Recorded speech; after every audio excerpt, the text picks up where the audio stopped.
Voilà, voilà. Bonsoir Julien. Bonsoir Jessica. Euh, on rebondit par rapport à notre interview.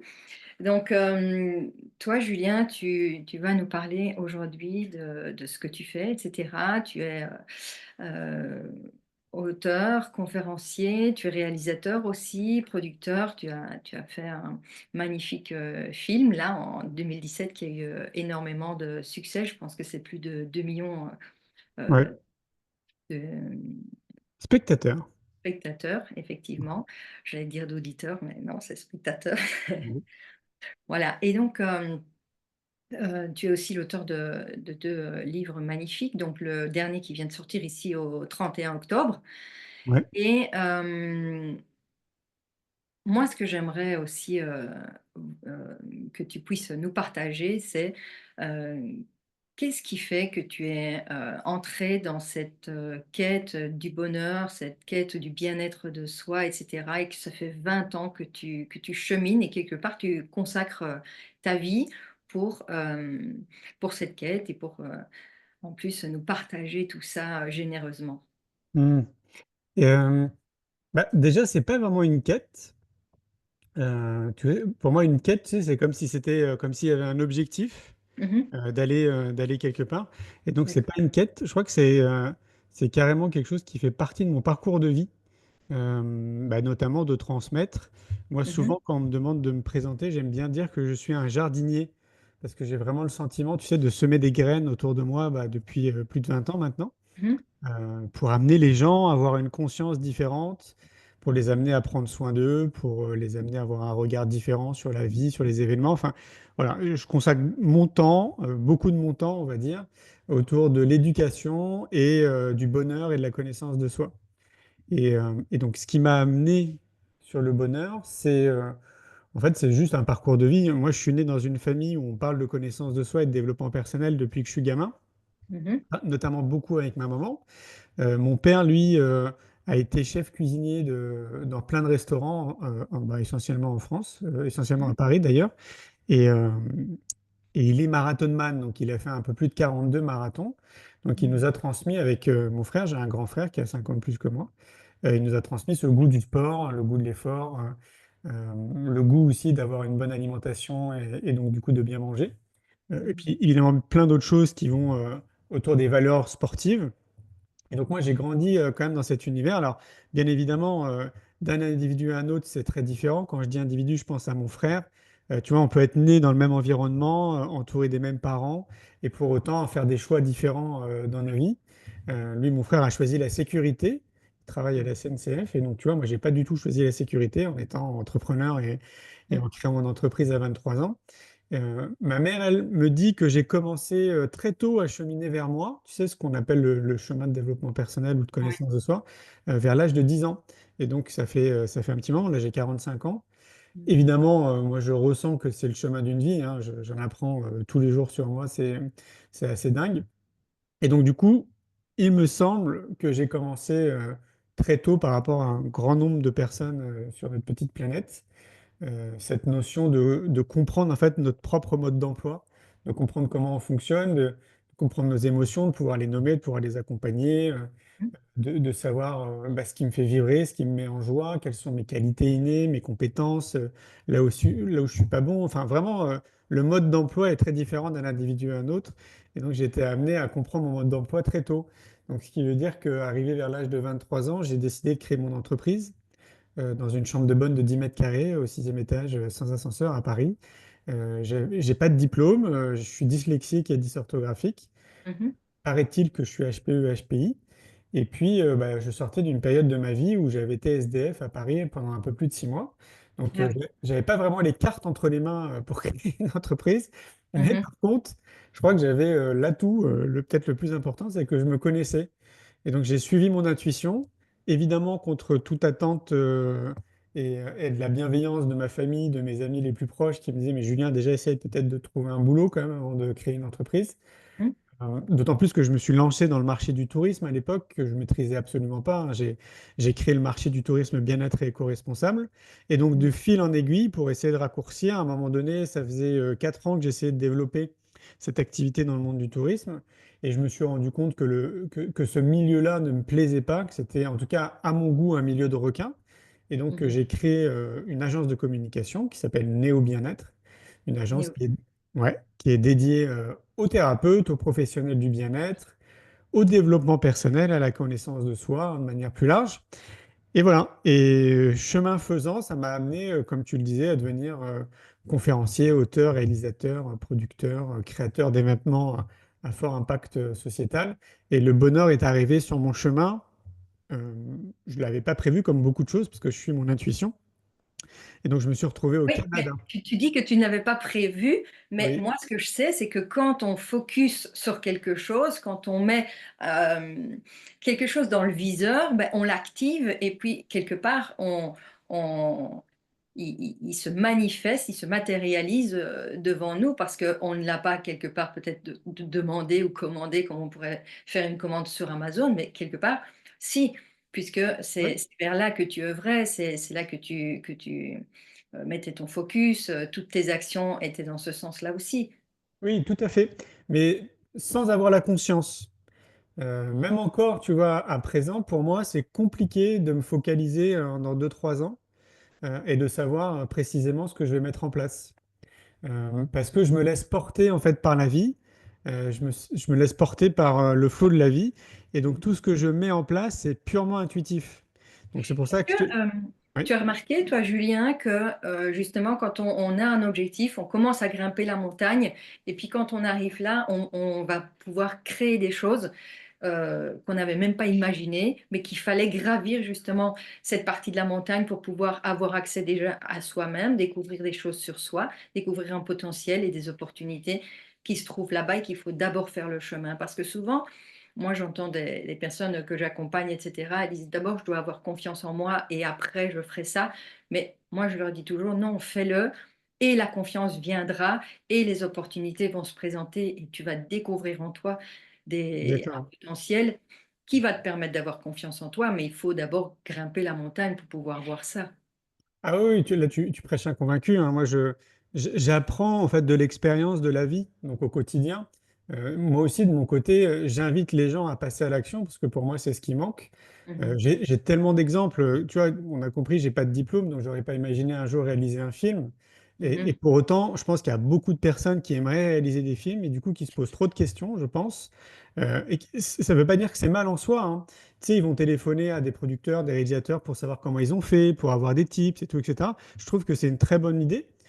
Ceci dit, si moi je vais prendre juste mon cas de figure, je sais que si moi j'avais fait ça, je pense que indirectement ça aurait pu me décourager à me lancer dans la réalisation de films. Parce que je suis déjà Comment toi, prêt. Pardon? t'as fait comment toi? T'es parti, tu t'es lancé, t'as commencé à filmer et puis après tu t'es dit je vais poster ça ou je vais publier, je vais créer ça Bah, pour que j'ai rien personne imaginé.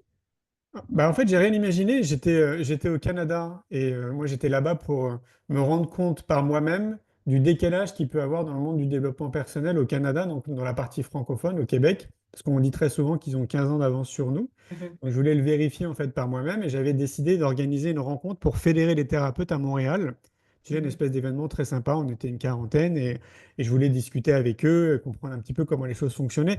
Et en réalité, à un moment donné, c'était au mois de décembre, je me suis retrouvé à dormir chez quelqu'un. mhm, C'était bah, dans la ville de Québec et il faisait moins 40 degrés. Il y avait une tempête de neige, on ne pouvait pas sortir de la journée.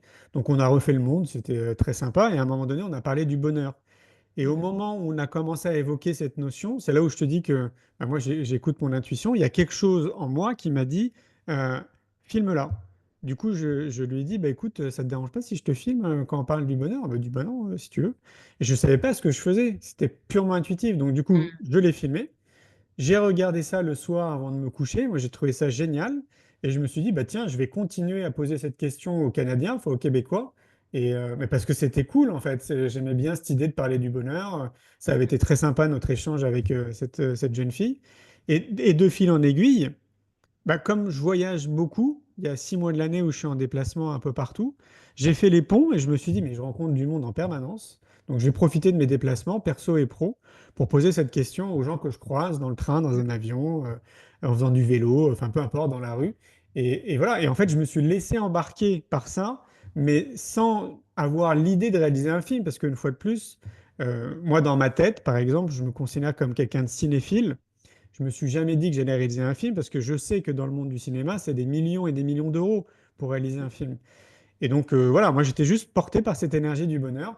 Et c'est au bout d'un temps, qui a duré longtemps, ça a duré 4 ans quand même, 1500 interviews dans 25 pays, où là j'avais 300 heures de rush.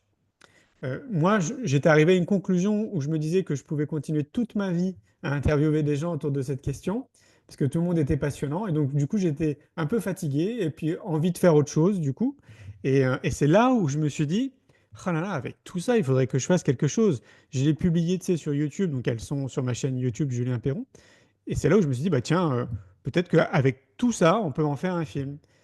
Mm. Et c'est à ce moment-là que mon téléphone a sonné au bureau et qu'il y a un jeune homme qui m'a appelé en me disant, bonjour, je m'appelle Laurent Quéra, j'ai 15 ans d'expérience dans le monde du cinéma, je suis en train de me perfectionner en 3D, je crois, un truc comme ça, et je cherche un stage de 3 mois dans une entreprise.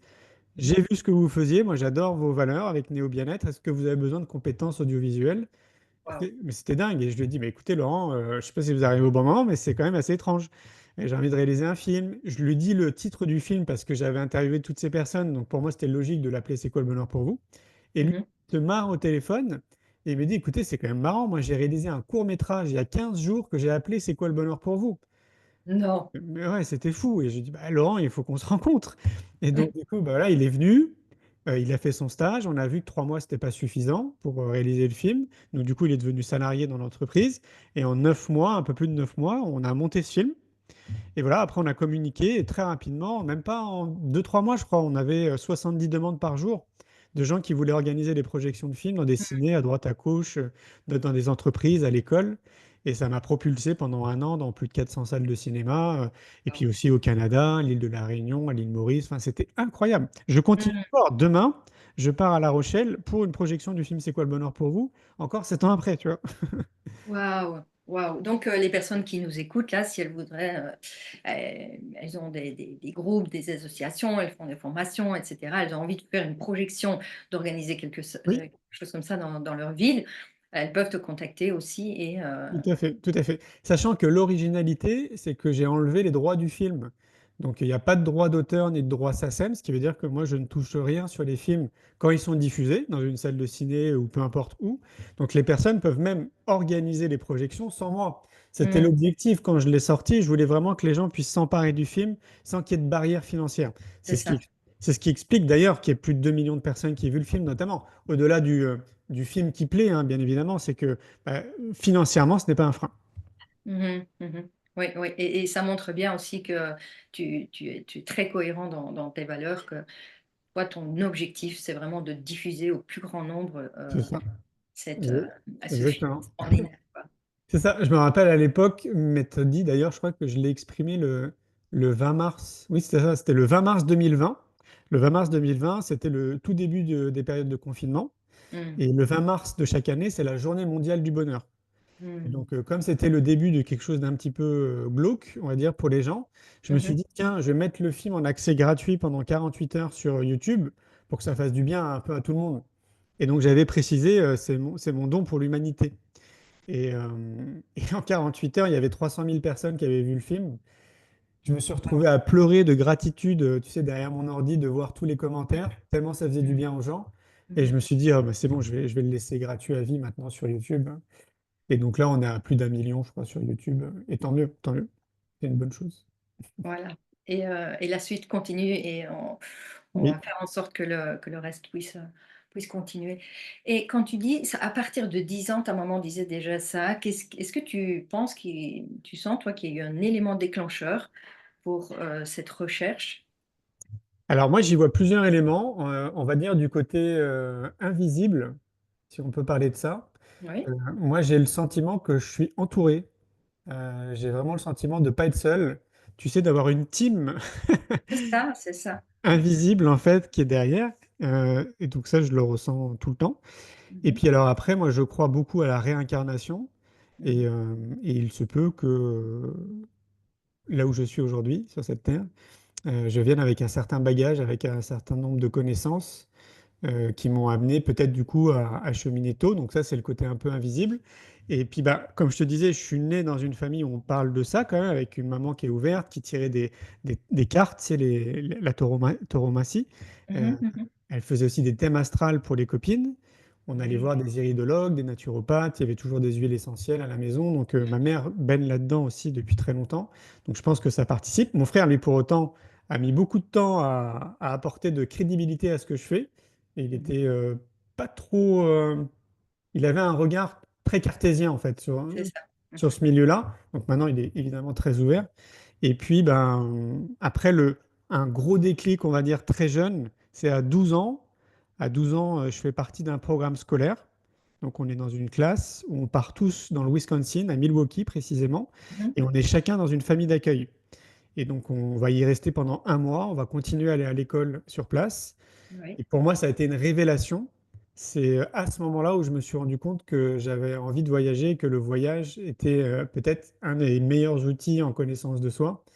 Donc c'est Mhm. pour ça que je te disais que je voyage beaucoup. Moi, il y a 6 mois de l'année où je me balade un peu partout, parce que je sens vraiment que ça fait partie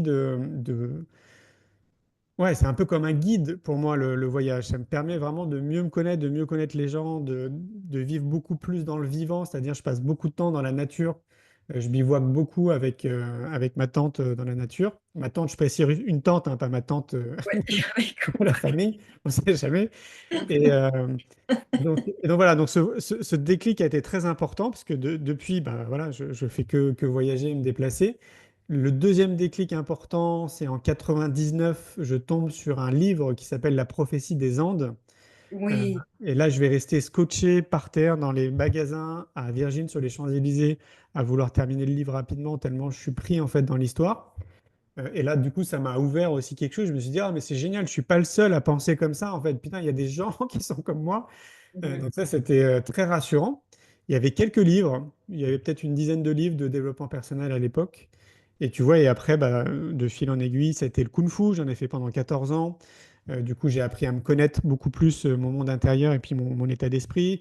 Mhm. J'ai développé des compétences que je n'avais pas forcément développées, comme la rigueur, la discipline, être très constant, tu sais, sur ce qu'on fait, rechercher En tout cas, dans le Kung Fu, on recherche le geste parfait. Mhm. Voilà, donc ça m'a amené à être champion de France en 99 aussi. Wow. Quel autre déclic? Bah, les rencontres. Ouais, les rencontres. Beaucoup de rencontres. Quand tu voyages, bah, tu rencontres beaucoup de monde. Et parfois, les gens ne se rendent pas compte, mais une simple discussion dans un train peut être un générateur de déclic hallucinant pour une personne, y compris pour moi. Je me mets dedans. Parce que parfois, j'ai eu des discussions avec. J'adore discuter avec les gens qui sont. Quand je m'assois dans un train, par exemple, ou dans un avion, si je sens bien évidemment qu'il y a un feeling, il y a quelque chose, et je pense que ces gens-là, sans s'en rendre compte, ils m'ont donné des tips, ils m'ont éclairé, ils m'ont ouvert les yeux, ils m'ont appris à mieux me connaître. Et je les Oui. remercie parce que ça n'a pas tout le temps été évoqué d'ailleurs. Et même moi, je m'en suis rendu compte après. Donc voilà, c'est aussi les rencontres. Ouais. On est des êtres de lien, hein. On grandit par le lien. Oui, c'est ça, on apprend de toute personne qu'on rencontre, que Ouais, ce soit une rencontre agréable ou même désagréable, on peut aussi apprendre de ça, bien évidemment. tout Euh, à fait. Qu'est-ce que ça vient chercher chez nous? Qu'est-ce que ça vient déclencher? Qu'est-ce que ça nous apprend? Parfois la patience, parfois la résilience, etc. Oui, bien sûr. Exactement.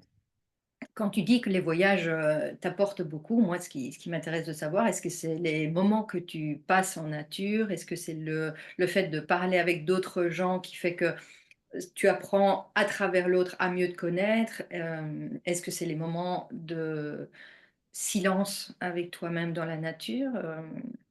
C'est Bah, quoi? les gens fuient la solitude, ils ont peur de la solitude. Moi, je pense que c'est vraiment un allié et un ami, sous Mhm. condition qu'elle soit choisie, que ce soit vraiment choisi. Parce que bien évidemment, il y a beaucoup d'entre nous qui subissent la solitude, pour Ouais. qui c'est très très dur. Quand elle est choisie, c'est un vrai cadeau. Parce que justement, ça t'amène à te connecter avec toi, ça t'amène à te connecter avec l'autre, et puis ça Mhm. t'amène à te connecter, si t'en as dans la nature, avec le vivant, en fait, dans la nature. Donc ça, pour moi, c'est une forme de voyage et de connexion qui nous apprend beaucoup en fait sur nous-mêmes. Et après, il y a l'autre voyage où tu voyages avec quelqu'un, que ce soit ton chéri, ta chérie, un ami, un frère, une sœur, peu importe. Où là, tu es beaucoup plus connecté avec la personne avec laquelle tu pars. Et c'est un bon moyen aussi d'apprendre à se connaître dans la différence, parce que bien évidemment, on est des êtres aussi différents, même si on est tous des humains. On est Mhm. différents dans notre perception du monde, dans notre perception des événements, dans notre façon de penser, en fait, tout simplement, dans nos envies, dans nos besoins, dans nos attentes, enfin, il y a tellement de choses. Et donc, ça nous apprend aussi à accepter davantage la différence et puis à compiler avec, à trouver un juste équilibre entre les besoins de chacun. Et puis alors moi, je suis quelqu'un de très curieux de l'individu, donc pour moi, c'est l'occasion aussi de rentrer en profondeur quand je partage quelque chose avec quelqu'un, d'essayer de bien comprendre la personne. Mhm. Moi, ça me fascine la psychologie humaine, donc c'est aussi un moyen oui, de mieux connaître les gens quand je voyage avec eux. Ouais. D'accord.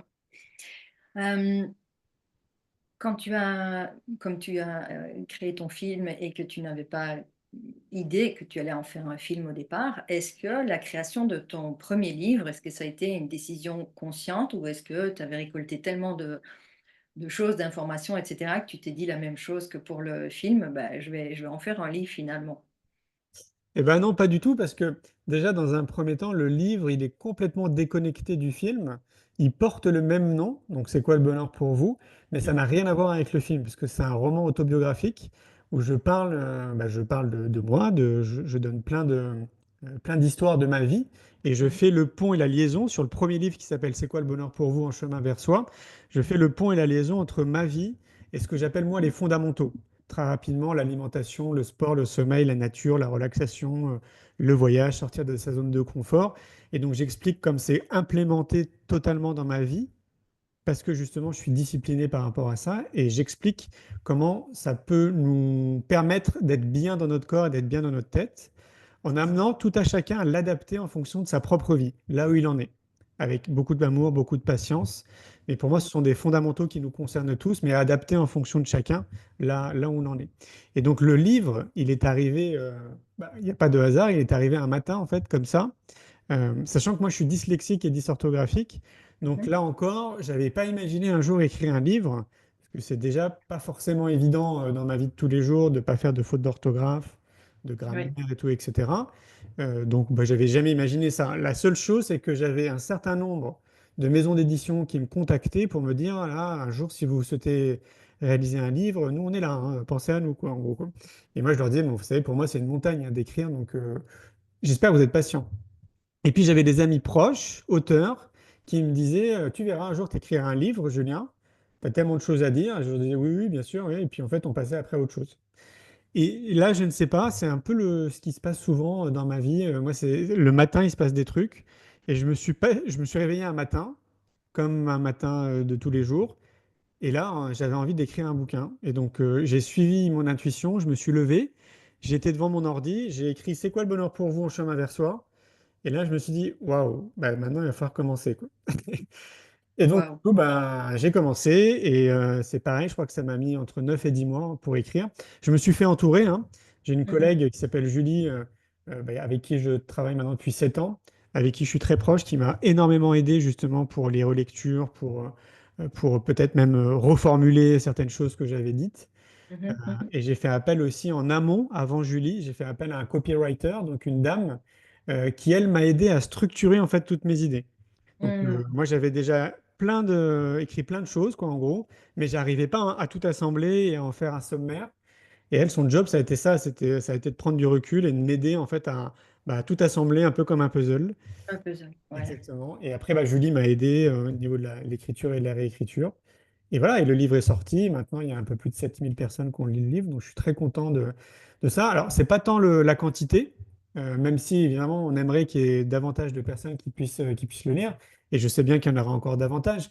Mais là où je suis très content, moi, c'est plutôt les retours, une fois de plus, en fait, des gens. C'est ce qui me nourrit, moi, dans mon quotidien. C'est de voir que le livre, au même titre que tout ce que je mets en place dans mes activités, ça aide les gens, ça les aide sur leur chemin, ça les éclaire, c'est des générateurs de déclics, ça leur donne des idées auxquelles ils n'avaient pas pensé et ça leur permet d'avancer à leur rythme là où ils en sont. Et Mhm. quand une personne termine le livre et m'écrit et me dit, mais merci Julien, ton bouquin par exemple, il a changé ma vie, mais moi ça remplit mon réservoir d'énergie pour 20 ans. C'est Donc ça. donc c'est ça moi qui me motive. Et c'est pour ça que j'ai voulu écrire le deuxième livre qui est sorti le 31 octobre, qui est la suite, partie complémentaire du premier. En quête de sens. Exactement, en quête de sens. Donc, c'est quoi le bonheur pour vous en quête de sens? Et là, c'est plutôt un voyage intérieur. On rentre vraiment bah, dans tout ce que les gens évitent. J'en parlais notamment la solitude.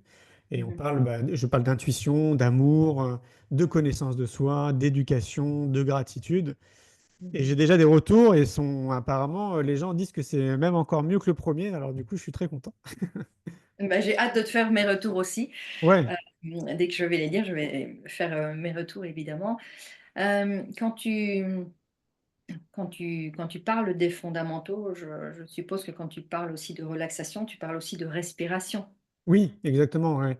Oui, tout Mhm. à fait, parce que c'est pareil, dans tout ce que je dis dans ce premier livre, donc c'est quoi le bonheur pour vous en chemin vers soi, tout est vérifiable. Il y a des centaines d'études pour chaque élément. Donc, par exemple, si on isole la relaxation, à l'heure Mhm. d'aujourd'hui, on a plus de 300 études qui ont été faites par des scientifiques qui mesurent les bienfaits de la relaxation. Donc, c'est Mhm. même plus à montrer ou à démontrer pour les cartésiens et les sceptiques. C'est une vérité. Donc, ça agit de manière très bénéfique sur notre cerveau et plus globalement sur notre corps et sur nos cellules. 10 minutes par jour.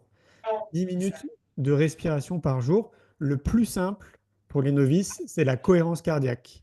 Mhm. Maintenant, avec notre téléphone, c'est dingue, il y a des applications pour ça. C'est ça. On cherche une appli cohérence cardiaque, on fait ça tous les jours, 5-10 Mhm. minutes par jour.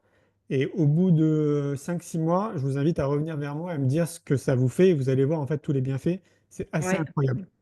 Donc Mais voilà. ça fait un an que je le fais. Ça fait un an que je le Ok. fais parce que je suis allée en stage avec. J'ai eu la chance d'écouter mon intuition avant qu'il ne soit trop tard avec Irène Grosjean, tu vois. Ah, ok, ok. Donc, on a eu cette formation tous les jours dans le stage, euh, respiration Wim Hof. Euh, Oui, ok. et donc, on a été guidé avec une euh, retenue de respiration poumon plein et retenue poumon vide. Et donc, les deux expériences étaient complètement différentes, évidemment. Et Ouais. puis, j'ai continué à l'appliquer parce qu'il y a le jeûne, etc. Et tout. Et donc, c'est super important. C'est un peu comme manger, c'est très important. Oui, tout Euh, à fait. Ouais. voilà, pour moi, la respiration, c'est un exercice, enfin, c'est au même titre que les étirements, le sport, etc. C'est important, quoi. Tout Et à fait. Tout à j'ai fait. vu une énorme différence au niveau des cellules, du stress cellulaire, etc. J'ai ressenti beaucoup de Mm. différences, une meilleure hydratation aussi Oui, quand je buvais. tout à fait. Oui, oui, c'est C'est incroyable parce qu'on ne nous a pas appris à respirer. Et donc, bien évidemment, une fois qu'on a capté et qu'on se met là-dedans, qu'on se met en marche, c'est hyper simple de mesurer les bienfaits pour nous. L'alimentation, c'est pas. on respire comme si on était en mode survie finalement. On n'est pas en train de Ouais, respirer, en train de respirer comme si on était vivant. c'est On ça. est dans des respirations très courtes comme ça. C'est ça, exactement. Et ce qui est rigolo, c'est que je pense que là, les gens qui nous écoutent ou qui vont nous écouter, je suis quasiment sûr que là, ils sont en train de faire attention à leur façon de respirer. C'est ça.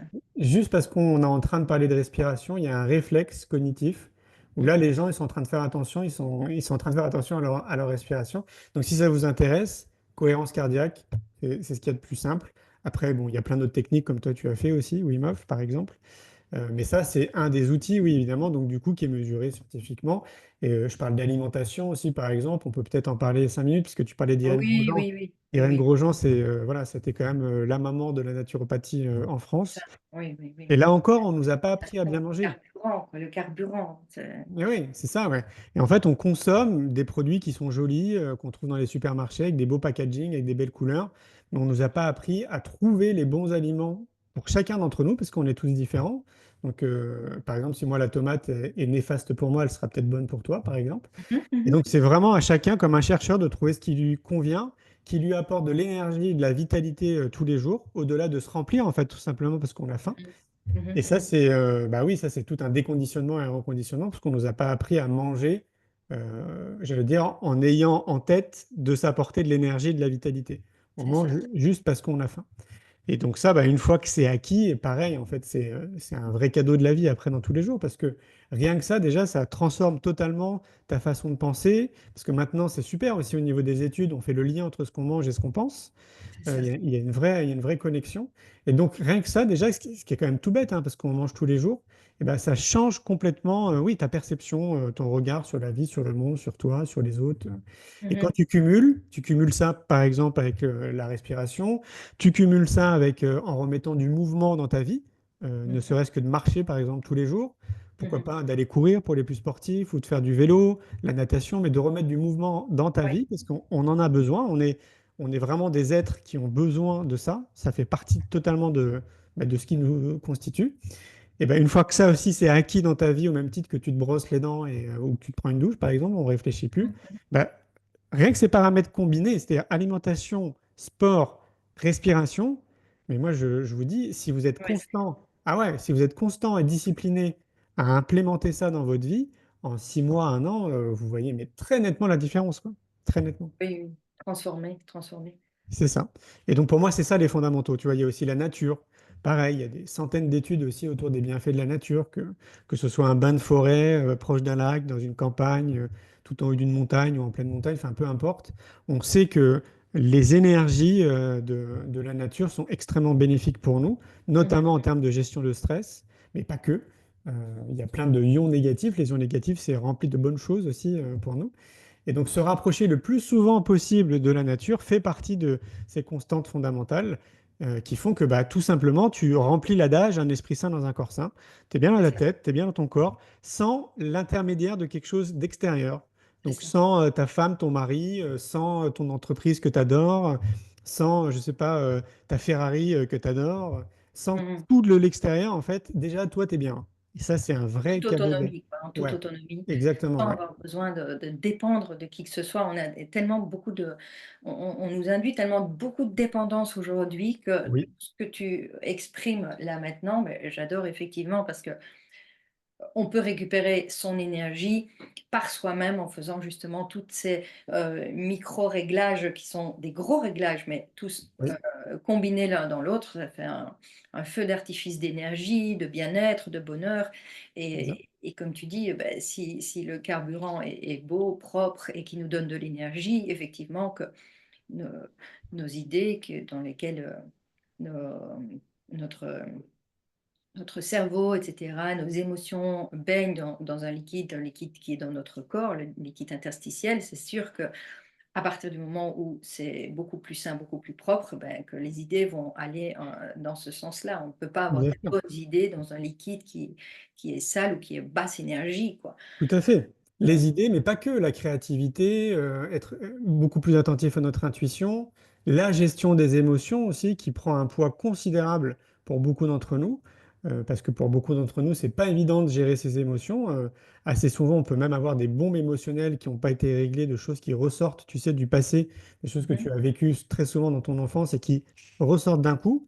Ben, les gens ne sont pas préparés à pouvoir régler ça et le gérer et l'accompagner. Et donc, du coup, oui, en étant dans cette dimension-là, ça a un impact sur tout, vraiment sur tout. ça, Ça change tout, en fait. Et donc, c'est pour ça que je voulais absolument écrire ce livre, parce que, enfin, ces deux livres, du coup, maintenant, parce que moi, comme ça fait partie de mon quotidien bah, depuis très longtemps, tu l'as compris, je peux voir vraiment l'effet positif. Je ça. peux voir, je peux mesurer quand je le fais, quand je le fais pas. J'adore cette idée de chercheur que je suis pour soi-même, parce que voilà, tout ça, ça a été mesuré, vérifié, revérifié, et on Mhm, est tous logés à la même enseigne. C'est juste que on est malgré tout tous différents. Donc, l'alimentation sera différente d'une personne à une mhm, autre. Le mouvement sera différent d'une personne à une autre. Le sommeil aussi, on n'en a pas parlé, mais c'est pareil, sera différent d'une personne à une autre. La relaxation aussi pareil, etc., etc. Mais c'est- voilà, une fois que c'est vraiment dans ta vie, bah déjà ça c'est acquis, et tu peux passer, j'ai envie de dire, après à autre chose. Oui, oui, ben, oui, c'est pas que tu peux passer à autre chose, c'est que tu peux accéder à ton potentiel. Oui, voilà, déjà, exactement. Accéder à ton potentiel. C'est Et quand ça. tu parlais d'émotions aussi, oui, il y a des choses qu'on a vécues, mais il y a aussi une perméabilité aujourd'hui par rapport qu'on capte trop. C'est comme si le cercle n'était pas fermé, si les portes n'étaient pas fermées chez nous, et qu'on capte aussi les énergies des personnes avec qui on est en contact. Donc l'environnement, faire très attention Carrément. à ça, mais aussi fermer ses portes, fermer ses petits verrous. On n'est pas obligé, parce que Oui, quelqu'un vient nous partager quelque chose qui n'est pas, qui traverse quelque chose de difficile, on n'est pas obligé de, de prendre ces émotions pour nous aussi et de les traverser, de les vivre. On peut simplement l'écouter, mais tout pour à fait. ça aussi, il y a toutes des techniques Tout pour à fait, tout à fait. Surtout on serait vraisemblablement dans une société là, 2024 où il y a de plus en plus d'hypersensibles. Donc ça touche beaucoup justement les gens qui sont hypersensibles, voire hyper empathiques. Et effectivement, il y a des outils hein, pour essayer de se protéger en fait par rapport à ça, quoi. Mm. C'est ça, exactement. Alors, Julien, toi, tu parles aussi et tu fais des congrès. Il y a eu le sixième congrès qui vient de se terminer, là, au début novembre, congrès de l'éducation. Tu parles d'éducation et tu parles aussi d'éducation alternative. Est-ce que tu peux nous partager un peu de Oui, cette là aussi? oui, parce que moi je suis convaincu que tout part de l'éducation, si Mhm, on veut une société différente. Et donc du coup, j'essaye de mettre beaucoup d'énergie depuis 10-12 ans maintenant dans l'éducation. Parce que si tout part de l'éducation, alors tout part de la connaissance de soi, comme on était déjà en train de l'évoquer. Et donc, on a créé un écosystème qui s'appelle Innovation en éducation, dans mhm, lequel on va retrouver le congrès dont tu parles. C'était notre sixième édition, là, début novembre, qui s'appelle donc le congrès Innovation en éducation, où là, bah, en fonction de la salle et de la ville dans laquelle on se trouve, il y a entre 600 et 1000 personnes qui viennent, qui sont majoritairement des enseignants, c'est 80% de la salle à chaque fois, de l'éducation nationale, hein, essentiellement, des professionnels qui sont dans le monde de l'éducation. Quasiment tous sont aussi parents. Et donc, il y a 10 conférences, il y a 40 stands, il y a mhm, 16 ateliers participatifs où les gens vont découvrir de nouvelles techniques, quelque part, autour des pédagogies, de nouvelles méthodes. En tout cas, ouais, une nouvelle façon de percevoir l'éducation et de comment on peut faire différemment au sein de sa classe, tout simplement. Et donc, c'est assez magique, hein, ces 2 jours où les gens repartent avec de très bonnes énergies, là encore, et ça leur redonne foi en l'humanité, ça leur fait vraiment beaucoup de bien de s'apercevoir qu'il y a beaucoup de personnes dans le monde de l'éducation qui se bougent. Parce que encore à l'heure d'aujourd'hui, c'est très mal vu en fait. On a vraiment le sentiment que l'éducation nationale, c'est un gros mastodonte, ce qui est vrai, c'est pas un sentiment, mais on a l'impression que le tableau est assez noir en fait autour de mhm. l'éducation nationale, alors que bah, moi, depuis 10-12 ans maintenant, je vois plutôt tous ces acteurs qui se bougent, Oui, tous oui. ces profs en fait super inspirants, toutes ces personnes à l'extérieur de l'éducation nationale qui aident les parents, les enfants et les enseignants. Certains, ça fait plus de 50 ans qu'ils font ça. Et donc, du coup, pour moi, c'est ultra positif de voir tout ça et de sentir qu'il y a un mouvement de fond. Et puis au-delà de fond, il y a même le ministère de l'Éducation nationale, des ONG, des fondations, l'ONU. Mhm. Tout le monde avance dans cette direction d'implémenter plus de savoir-être et de connaissance de soi. D'accord. Donc du coup, ça, c'est hyper encourageant. Pour ceux qui ne le voient pas, je vous le dis, ça avance dans le bon Mhm, sens, mais il faut être très, très patient. Et donc, c'est mhm, pour ça que je veux continuer et que je continuerai. On a créé un magazine papier aussi qui s'appelle Innovation en éducation. On a un peu moins de 4000 abonnés dans 40 pays qui reçoivent le magazine tous les 2 mois dans leur boîte aux lettres avec un thème spécifique. C'est que du mhm. contenu. On a créé un podcast aussi qui s'appelle Innovation en éducation. On a créé Oui. une académie de formation pour accompagner les futurs parents dans leur rôle de parents. Et puis, il y a le deuxième film que j'ai réalisé qui s'appelle L'école de la vie, une génération pour tout changer. Donc, on essaye, comme l'écosystème C'est quoi le bonheur pour vous, hein, c'est la même chose. Il y a aussi donc les livres, le film, un jeu de cartes, un congrès, des week-ends aussi. Notamment, on a appelé ça un week-end immersif. Donc, pour le week-end immersif, C'est quoi le bonheur pour vous? C'est ouvert à tout le monde. C'est des gens qui viennent au hameau de l'Étoile, à 40 minutes de Montpellier. On est 120 personnes à dormir tous sur place. Et pendant 3 jours, il y a des ateliers que moi je donne, mais aussi avec d'autres personnes, pour accompagner justement les gens dans leur cheminement personnel. Et puis il y a le week-end immersif innovation en éducation qui est là, qui est dédié uniquement aux enseignants. Pareil, on a aussi 120 personnes au hameau de l'Étoile.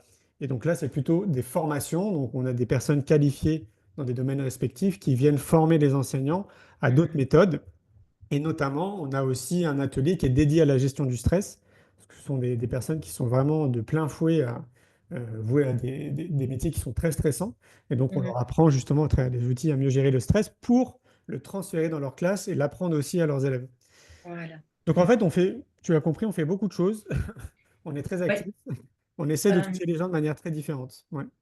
et par rapport aux personnes qui nous écoutent, qui sont peut-être enseignantes ou des parents qui se questionnent, etc., par rapport aux enseignants qui ont envie d'amener des choses dans leur classe, etc., parce que j'ai beaucoup de connaissances qui sont dans l'enseignement, euh, qu'est-ce que qu'est-ce qu'elles peuvent, si elles cherchent quelque chose, qu'est-ce qu'elles peuvent trouver chez toi? Si elles cherchent des choses pour, améliorer, des choses dans leur classe, améliorer la façon peut-être, de transmettre, à leurs élèves, beaucoup plus connectés à un corps d'enfant, beaucoup connectés, à faire descendre les choses, aussi par le corps, pas rien que par la tête et cetera.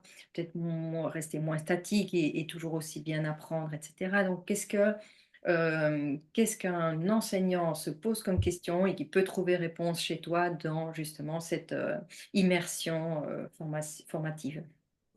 Eh ben, je crois qu'à l'heure d'aujourd'hui, on répond déjà à énormément de questions. Le premier exemple qui me vient à l'esprit, c'est le magazine Innovation en éducation. Mmh. Dis-toi que c'est 80 pages à chaque fois, sans publicité. Et on en est déjà au numéro 24. Donc, j'invite les gens à faire des calculs mathématiques. Il y a Mmh. énormément d'informations déjà en fait dans les magazines Innovation en éducation. C'est Mmh. même nous, on est très surpris en fait de tout ce qu'on peut apporter. Et encore, c'est même pas un millième peut-être de ce qu'on peut apporter parce que c'est réducteur, 80 pages. Je pense au podcast Innovation en éducation. On a déjà, enfin, c'est moi qui m'en occupe. J'ai interviewé plus de 150 personnes. Donc, c'est à chaque fois des profils différents. Il y a Mmh. aussi des mises en ligne de podcasts qui sont purement que des conférences. Notamment, je parlais du congrès Innovation en éducation. Là, les 3 premières années, on les a transformées en podcasts. Donc, les gens peuvent écouter des conférences de gens passionnants sur des thèmes très précis. Euh, D'accord. Venir à nos événements aussi, c'est un bain en fait pour apprendre davantage et se questionner et revoir un petit peu sa façon de transmettre et d'instruire les élèves. Déjà rien qu'avec ça, il y a énormément, je te dis, d'informations. Euh, pour moi, il faut vivre l'expérience. Parce que s'il y a des gens, par exemple, là, qui sont intéressés, qui disent, ah, tiens, effectivement, ça a l'air intéressant, je vais aller voir. Donc, ils vont taper innovation en éducation dans un moteur de recherche, ils vont voir le site, ils vont voir ce que je viens de dire, donc on fait podcast, magazine, etc. Mais Mmh. si ça s'arrête là, c'est-à-dire que s'ils ne vivent pas l'expérience, si par exemple, ils ne décident pas de prendre un magazine, s'ils ne décident pas d'écouter un podcast, s'ils ne décident pas de venir un jour à un de nos événements, ça va rester purement dans la tête, ça restera toujours intéressant, mais ils ne l'auront pas vécu et donc ils ne l'auront pas vécu dans leur corps. Une C'est ça. fois que c'est vécu, bon, après, bah, le mécanisme après se fait très naturellement. Après, tu as envie de plus, en fait, tout simplement, quoi. C'est un peu comme une boîte de Pandore. Donc, c'est déjà bien de savoir que ça existe. Ça peut être très rassurant pour certaines personnes. C'est déjà bien d'aller voir, un peu de manière curieuse, voir ce qui se fait. Mais après, pour moi, il faut passer à l'action. C'est ce qui nous manque en France. Il faut vivre les choses, tout simplement. C'est ça. On peut très bien apprendre et regarder comment est-ce qu'on va faire pour apprendre à nager, mais à partir du moment où tu ne vas pas plonger dans l'eau et tu ne vas pas faire les mouvements, tu ne vas pas savoir nager parce que tu as regardé plein de vidéos sur comment nager. Donc Exactement. c'est c'est logique. C'est ce que j'entends très souvent, d'ailleurs, dans le monde du développement personnel. Il y a beaucoup de personnes qui te disent, tu sais, oh non, mais moi je m'occupe de moi, je fais des stages, j'ai un psy qui me suit, je sais pas, je me suis formé dans tel truc, j'ai fait telle formation, etc. Mais en fait, en réalité, quand tu regardes de près, c'est pas du tout qualitatif. C'est-à-dire que ils ont fait plein de choses, tu sais, ils ont fait plein de choses, un peu comme une forme de boulimie, mais en réalité, ça n'a pas été vraiment transformateur, j'ai envie de dire, pour leur cas de figure à eux. Oui, oui. Et ça aussi, c'est important de le dire, parce que c'est pareil aussi dans le monde de l'enseignement. Tu pourrais faire mes 100 000 formations, mais ne pas être, comment dire, comment trouver le bon terme, passer à côté de quelque chose peut-être de plus important. C'est pas, une fois de plus, c'est pas la quantité de toutes les formations que tu vas faire qui va faire que tu as un très bon enseignant. Non. C'est plutôt le regard que tu vas apporter sur toi, sur les autres, sur la vie de manière globale, et cette conscience, pardon? Oui, ce que tu auras implémenté et qui Oui, aura transformé ta propre vie à toi et ta propre voilà, vision à toi. exactement, exactement. Sinon, bah, ça reste encore que les connaissances que tu as acquis parce que tu as fait 100 000 formations. Mm. C'est ça, c'est Ouais. ça. Ouais. Cool. Mais j'adore parce que quand tu as une conversation comme ça avec toi, ben c'est vraiment, les choses, ne pas regarder les choses pour dire: «Bah, j'ai acquis encore plus de connaissances et cetera. Génial, j'ai regardé une vidéo de Julien, j'ai lu un livre de Julien et cetera». Mais toi, ce que tu veux vraiment, c'est que s'il y a une chose dans le livre qui peut transformer ta vie, transformer ta relation avec les autres, que tu puisses amener à ta famille, à tes enfants, à ton entourage, ben c'est tout bénéfice. C'est vraiment Oui. ton impact que tu as envie de faire. C'est Et ça, ça, c'est extraordinaire parce que sinon, on est juste en train de faire du blabla encore c'est plus ça. et de faire braver du vent comme ça. Et puis, C'est ça, c'est ça. voilà. Et donc, du coup, dans les deux livres, à chaque fin de chapitre, j'amène les gens à passer à l'action. Donc, je leur donne plein d'idées à tous les niveaux, donc sensoriels, on va dire, pour les gens qui ont envie d'écouter un podcast, regarder un film, lire des livres, aller dans des événements, etc. Il y a plein de passages à l'action. Et puis, il y a notamment un vrai passage à l'action qui résume le chapitre en lui-même pour que les gens, justement, puissent vivre l'expérience et que ça reste pas purement intellectuel en se disant, ah là là, il a tellement raison, Julien, allez, je passe au prochain chapitre. Non, vraiment, il faut vraiment expérimenter pour se rendre compte par soi-même. Donc, il y a un passage à l'action. Oui. Il y a une tendance aujourd'hui qui empêche toute personne de passer à l'action, c'est la peur de vivre des choses difficiles, de vivre des choses complexes, etc. Or que, ben, je pense que tu seras d'accord avec ça, que si, c'est justement quand on va traverser ce genre de choses, traverser justement une frustration, traverser une difficulté, traverser une peur, parce qu'on n'a jamais fait les choses, on va les tester ou quand on va se remettre au sport, etc. Enfin, moi, je rigole parce que mes garçons, ils me disent, Maman, on ne s'arrête pas quand on a mal, on continue justement quand on a mal, parce qu'après, c'est là que la transformation, elle est là derrière. Et donc, ils sont extraordinaires. Et, parce que j'étais à la salle de sport avec eux. Sinon, je vais nager et tout, mais la salle de sport, bon, un peu moins, mais je vais aller avec eux. Alors,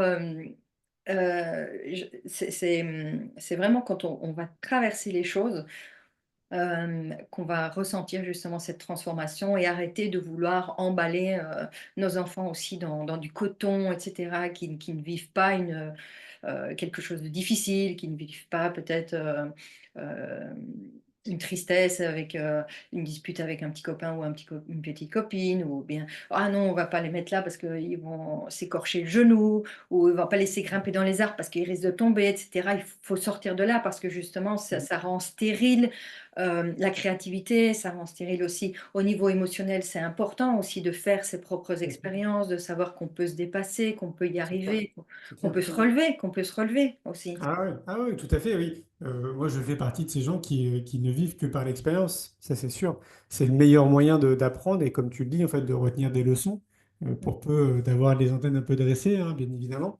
Mais chaque expérience t'apporte une leçon, qu'elle soit négative ou positive. On peut extraire tout le temps d'ailleurs du positif dans n'importe quelle des situations. Mhm, Et si on ne vivait pas ces expériences, ça me paraîtrait assez compliqué quand même de continuer à progresser et de se bonifier, tu sais, avec le temps. On dit que c'est souvent avec l'âge qu'on se bonifie. Moi, je crois que c'est beaucoup avec les expériences en réalité qu'on se bonifie. Ouais. Et alors, évidemment, bah, plus tu es vieux, entre guillemets, plus normalement tu as vécu d'expériences. Donc, bah oui, évidemment, normalement, potentiellement, tu es sage, entre guillemets. mhm, Bon, en tout cas, tu as compris un certain nombre de choses. Mais on peut commencer très, très tôt. C'est-à-dire que là, dans notre société, une grande majorité des gens ont un déclic dans leur vie vers 40-50 ans. Alors mhm. qu'on pourrait très tôt, sur les bancs de l'école, au sein de notre foyer, de manière sociétale, à travers le mainstream, on pourrait vraiment implémenter ça, c'est-à-dire le savoir-être et la connaissance de soi, amener Mhm. l'individu à se connaître le plus tôt possible. Et là, on ferait un cadeau à l'humanité qui serait extraordinaire. C'est ça. Moi, je remarque dans les personnes que j'accompagne que ça commence à 30 ans maintenant. Ah ok, très bien, bah, tant mieux, tant Et ça, mieux. j'ai trouvé ça hallucinant. Je me suis dit, waouh, mais c'est génial, quoi. Ah bah c'est génial, Les femmes, 10 les ans de gagné, c'est enfants. bien. Oui, oui, oui. Ah oui, oui, Et donc, tu prônes aussi le fait que ne pas avoir peur de l'échec, parce que finalement, oui, l'échec n'existe pas. c'est ça. L'échec, c'est une expérience, c'est une transformation, c'est un apprentissage. Et C'est ça. sans échec, entre guillemets, on ne peut pas se transformer, on ne peut pas grandir, on ne peut pas se Tout à sentir fait. mieux, on ne peut pas Ah ben accéder à son non. potentiel, quoi. C'est clair. Ça ne veut pas dire que c'est simple hein, de vivre un échec et de se relever après un échec. C'est pas du tout les propos, parce que c'est pas forcément évident. Mais par contre, si tu es une fois de plus dans cette dimension de prendre soin de toi à travers les leviers qu'on a exprimés ensemble, tu sais, le sport, l'alimentation, etc., bah, c'est un peu plus simple de te relever quand tu es sur un échec. C'est un peu plus simple si à un moment donné, je sais pas, tu te sépares de ton compagnon ou de ta compagne, de te relever de cette séparation qui peut être dure pour beaucoup d'entre nous à tous les niveaux, en fait, face à des événements compliqués, bah, ça sera aussi beaucoup plus simple de te relever. Et c'est là où tu verras qu'en réalité, bah, c'est pas un échec, En réalité, c'était un beau cadeau de la vie parce que tu peux en retirer, moi, ce que j'appelle la substantifique moelle de chaque situation. Tu sais, par exemple, quand j'étais SDF, on peut pas dire que c'était génial d'être SDF, quoi. C'était compliqué, c'était en plein hiver à Paris, il faisait froid, je savais pas où dormir, pas où manger. Mais pendant la situation et après cette situation, j'en ai tiré plein de choses positives qui m'aident encore à l'heure d'aujourd'hui, qui, Hmm. qui m'ont fait grandir en réalité. C'est pareil, je te dis une fois de plus, quand tu te sépares de quelqu'un, c'est très dur sur le moment. Peu Ouais. importe qui décide de se séparer, c'est très dur. Mais une fois que tu as commencé à prendre du recul, tu commences à voir en fait les bénéfices de cette relation, ce qui est tant apporté, et ce sera un vrai plus après pour la prochaine personne, etc., etc. Et donc, pour essayer d'avoir ce regard positif, parce que c'est quand même un regard positif sur la vie et sur les échecs, et ben la résultante de tout ça, c'est d'essayer de trouver du mieux qu'on peut tous ces outils qui vont remplir nos réservoirs d'énergie dans notre quotidien, sans l'intermédiaire, une fois de plus, de facteurs extérieurs, parce que vraiment tout part de nous. C'est ça, oui. Et quand tu dis tout part de nous, je suis complètement d'accord. Mais ce que je pense aussi, ce que j'ai pu expérimenter, observer, c'est pour beaucoup d'enfants à l'heure d'aujourd'hui, c'est que si tu as eu justement à la base ce terreau d'amour et ce terreau où on a pris quelque part soin de toi, soin de tes besoins correctement et qu'on a été attentif comme ça à tous tes besoins, eh bien, tu as une bonne base pour affronter justement les expériences de la vie qui vont être là pour nous forger. Que je vois que les enfants avec des situations de plus en plus de divorce, etc., qui sont savent plus trop où est leur place, etc. Et c'est très difficile quand ils vont vivre des choses parce que on ne sait pas si on a encore vraiment une place dans le cœur de papa, de maman, etc. Et ouais, donc Ouais, bah, tu sais, moi, je suis issu de parents divorcés, hein. Mes parents ont divorcé, j'avais 6 ans, donc je vois très bien de quoi tu parles. Je pense que surtout que c'était vraiment un divorce très compliqué. Je, je vois, mais en même temps, quelque part, je suis là pour te dire que tu peux aussi transformer ça. Euh, c'est pas une fin en soi. C'est compliqué, c'est vrai, c'est plus compliqué que pour une famille. Et encore que, tu sais, des fois, c'est peut-être mieux que les parents se séparent plutôt que de rester dans une famille bien où, sûr, tu bien vois. sûr. Donc vraiment, ça, c'est une Ce vraie que je question. voulais dire, c'est que quand il y a séparation, c'est ne pas se séparer, entre guillemets, des enfants aussi. Les Oui, enfants, voilà, n'ont rien à voir avec ça. Et ce que je veux dire par là, c'est que les parents peuvent être complètement divorcés et être des enfants en garde alternée. Mais à partir du moment où l'enfant trouve quand même toujours encore sa place, je trouve ça très important aujourd'hui parce qu'il y a trop de démissions, je trouve, oui, par rapport à ça. Et c'est pour ça que j'aimais apporter un point d'honneur aussi à ça, que quelle que soit la situation, ensemble, pas ensemble, même des enfants qui sont avec des parents qui sont ensemble, peuvent aussi vivre ce sentiment de ne pas être important, de ne pas tout à fait. avoir de l'attention. Donc, mais voilà, ce que je pense, c'est que la base, que ce soit que jusqu'à 3 ans ou 4 ans, qu'on ait eu cette base d'amour et de sensation de respect de soi, etc., va être Fondamental, très, très fondamentale, comme tu le dis, ouais. Ouais, ouais, ouais. pour traverser tout ça. Exactement. OK, super. Alors, pour les personnes qui voudraient te trouver, qui voudraient, en savoir un peu plus, où est-ce qu'elles peuvent te trouver? Sur un site internet? Tu as déjà parlé aussi de la revue, tu as parlé, donc tes livres, où est-ce qu'on peut les trouver? Est-ce qu'on peut les trouver un peu partout? Oui, oui, en fait, les deux livres, C'est quoi le bonheur pour vous? On les trouve partout, que ce Mmh. soit à la Fnac, dans les librairies. S'il n'est pas en librairie, bon, on le commande. Sur Amazon aussi, il est disponible en version numérique, enfin les deux. Donc ça, on les trouve partout. Le jeu de cartes, C'est quoi le bonheur pour vous? C'est pareil, on le trouve partout. Il suffit de taper, en fait, jeu de cartes, C'est quoi le bonheur pour vous?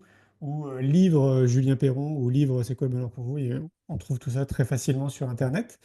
Euh, le plus simple, moi je suis présent sur tous les réseaux sociaux, que ce soit Instagram, Facebook, LinkedIn, TikTok, etc. Donc on Mmh. tape Julien Perron dans un moteur de recherche avec un seul R, parce que souvent les gens mettent deux R.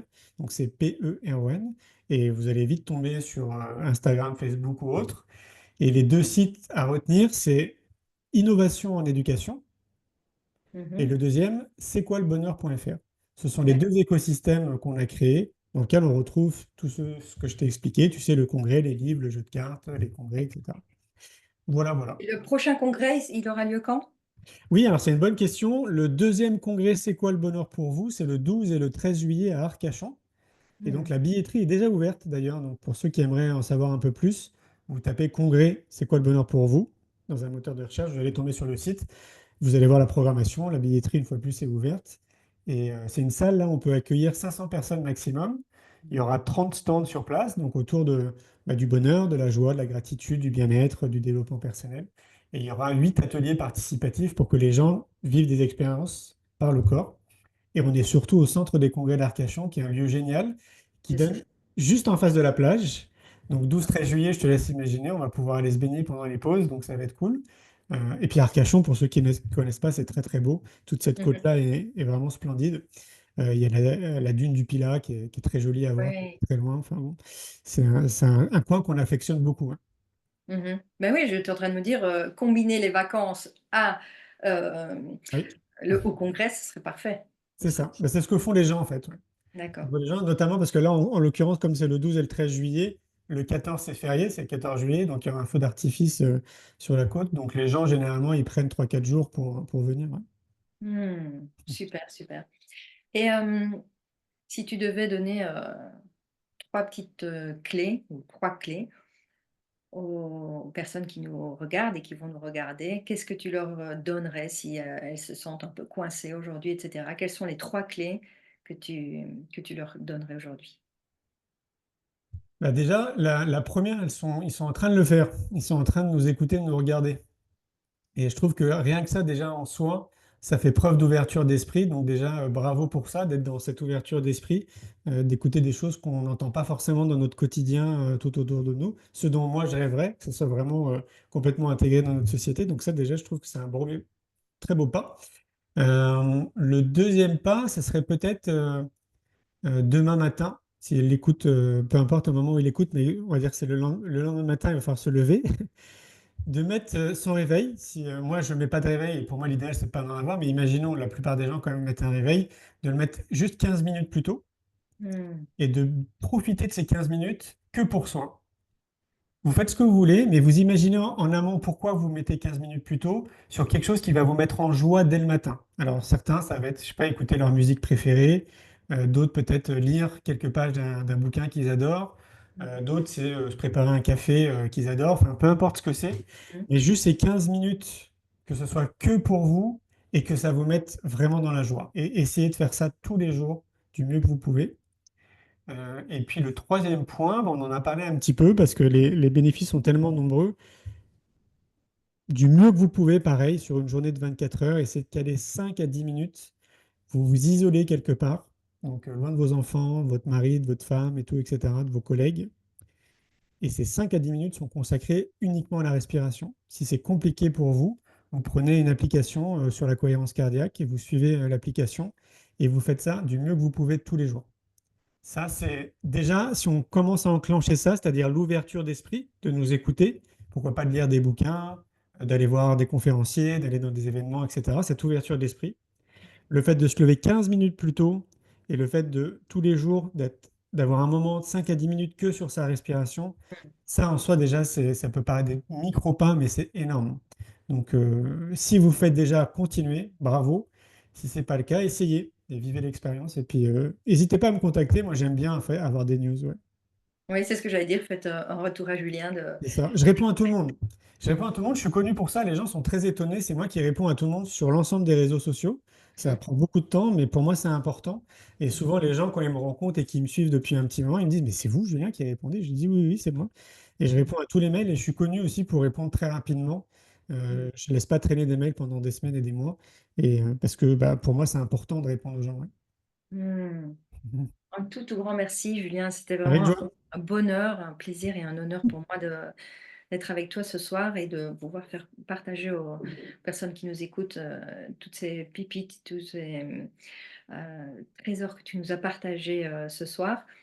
Euh, Ce que je voudrais dire aussi et ce que je trouve exceptionnel quand je t'écoute et que je suis là connectée avec toi, c'est cette authenticité que tu partages, de tout cet amour qui est vraiment ressenti. C'est pas quelque chose qui est, voilà, parce qu'on trouve beaucoup de choses aujourd'hui au niveau du développement personnel et moi j'affectionne énormément ces personnes qui parlent directement avec leur cœur, qui suivent leur intuition et qui sont vraiment là pour offrir des choses aux gens qui vont les aider et que c'est l'objectif premier avant toute chose, quoi. C'est très, très précieux, je trouve.